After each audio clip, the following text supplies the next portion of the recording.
Welcome to பாப்பா channel.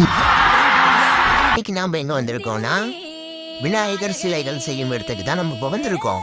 இப்போ இங்க பாத்தீங்கன்னா ஹோல்சேல் ரேட்டுக்கு வந்து விநாயகர் சிலைகள் வந்து கொடுத்துட்டு இருக்காங்க. உங்களுக்கு விநாயகர் சிலைகள் வேணும்னா ஸ்கிரீன்ல தெரியற நம்பருக்கு கான்டாக்ட் பண்ணுங்க.